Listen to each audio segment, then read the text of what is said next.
I will burn you down and light the match with your teeth. But enough about my last time at the dentist. We Killed 'Em All is currently streaming on Tubi. It was directed by Jeremy Drummond and written by Nicole Field. Check out their IMDb pages for the full list of other work. This centers around Megan, played by Chloe McClay, and Lane, played by Emma Newton, who are a couple that end up at a particular ski resort named Elk Ridge, where Megan's father, Lee, is trying to clean up his life, but let's just say his sort of criminal past in the form of a few criminals led by a man named Jimmy. Well, they're bound determined to drag him back into this particular line of work because they want their money, say hey. Bitch, they better have their money, say hey, don't worry. But nevertheless, well, Megan hasn't really had the best relationship with her father, but ends up getting caught in these crosshairs when they arrive at this particular resort. And yes, they must end up deciding to kill them all. Well, at least the title's literal, and at least it eventually has somewhat of a payoff, I guess, in the sense that it ends. Yes, unfortunately, this particular thriller doesn't really have a lot of thrills. It's competently shot, I will say that, and Leo Fafard, who ends up playing Jimmy, does at least understand the assignment of overacting and having a little bit of fun with his role. But I'm going to be perfectly honest, after about the first 30 or so minutes, this film started to drag, and then in the second half, I was like, okay, this isn't even like mean-spirited in a fun way. This is just, oh, we're going to make our criminals like this, very generic and very just ridiculous with over-the-top dialogue, but not over-top in a funny way. Again, the character of Jimmy is about the only, fun one in this whole thing. Chloe and Emma do all right as the damsels in distress, but it's such a basic concept that really it just drags eventually and then has...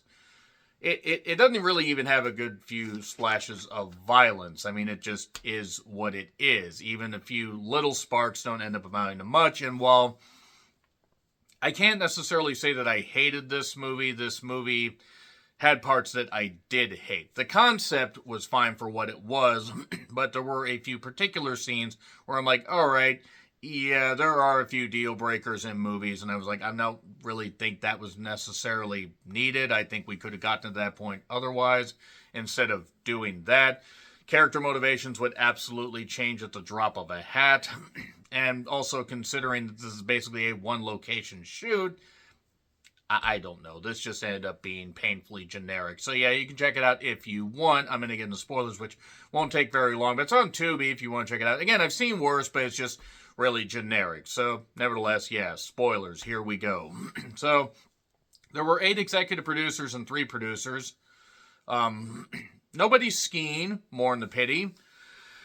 So basically, we see that Lee, the dad, is trying to evade capture because he's taking care of this lodge himself, or at least cleaning it up so it can be eventually sold. Megan is kind of still partly in the closet, claims that Lane is her roommate. She's nervous about her coworkers seeing her differently, which, I mean, I'm sorry, but those are pretty shit coworkers if you can't be who you truly are. We get a lesbian love scene about 10 minutes in. It was what it was. Jimmy leads the criminals, and very, very clear roads, by the way, at towards this particular resort. It's not like the movie Iced. I will take this movie over Iced, by the way, even as silly as that was. And Megan says her dad wasn't the best guy. I did kind of laugh at the convenience store part where there were large boxes of cereal, but then again, out there, I guess you get what you can get, and you basically will buy whatever instead of driving 20 miles to the big grocery store. So Lee ends up leaving some clues for Megan. Megan talks about this in the earlier afterglow of the bedroom scene where she says, well, we used to have like treasure hunts, that kind of stuff, and he carved a magpie and would leave clues and stuff like that. And that's what he ended up doing. He ended up actually hiding it in a wood pile, a note with this little wooden magpie. Thankfully, the criminals never thought to actually just look at this particular, open area. I mean, yes, it was kind of hidden in some logs, but you would think that they would look in some less obvious places if they knew this guy so well. But nevertheless, let's just ignore that logic loophole. Lee was supposed to meet them. He eventually gets captured. He gets beat up. He does eventually die because he is dying. And as where the will burn you down and light the match with your teeth, because this one character, Cody, ends up doing really stupid shit because he wasn't supposed to come along. Well, the girls arrive and they get captured, and yeah, this doesn't really end up amounting to much. There is a realtor character named Jackie that shows up because she was dealing with Lee, and you have Jimmy pretending to be Lee, Jimmy Lee, as it were, Jimmy Lee Sausage. And then eventually she ends up getting her head stomped out. And at first it was sort of humorous, and then it just was kind of like, okay, that was just kind of pointless. It didn't really show viciousness on Jimmy's part. It was just like, oh, okay, I guess that's what we need to do. Cody was way over the top. Then there was another character that basically was all... There were actors in this movie where, no disrespect to them, but I didn't care enough to memorize all the character names. Yeah, we get a good old assault scene. Yeah, that kind of assault, or at least attempted assault, in a kitchen. That's where things really started to go off the rails for me. Well, that and Jackie getting her head stomped out. Because I'm sorry, at this point, like, yeah, things were happening, but I was like, all right, this is just goofy. And, yeah, Megan ends up basically saving Lane, eventually. There was zip ties being used. Megan ends up getting, doing what she can to save Lane because there's a strychnine pill used because Jimmy's all upset about, the fact that all of his, cohorts have been killed off. On the flip side, though, he gets the prize money to himself if he can find it. So there was one funny point, actually, where a guy got choked out via leg scissors in a pool. There are worse ways to go, by the way. And yes, there's a slow-dissolving strychnine pill.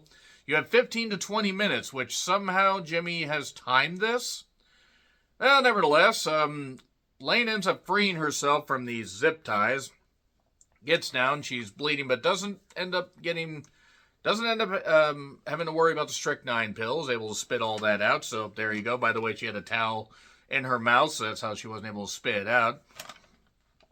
And she ends up basically saves Megan by shooting Jimmy with one of the guns that they brought.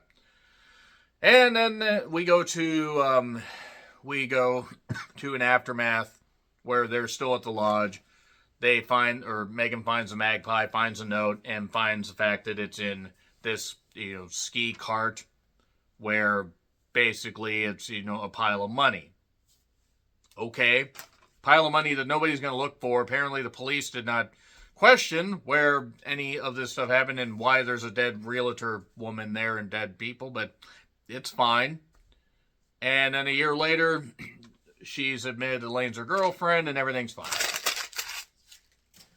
Yeah, I'm sorry, but this is boring to me. It just was. That's all I could get out of the goddamn movie. I've seen worse. Do not misunderstand. And it's competently shot, but it's also, again, boring. F. Agree, disagree, what I said, like, share, subscribe, Twitter, Letterboxd, Blue Sky handles in the description. I'm John Rickland, and I'll see you soon.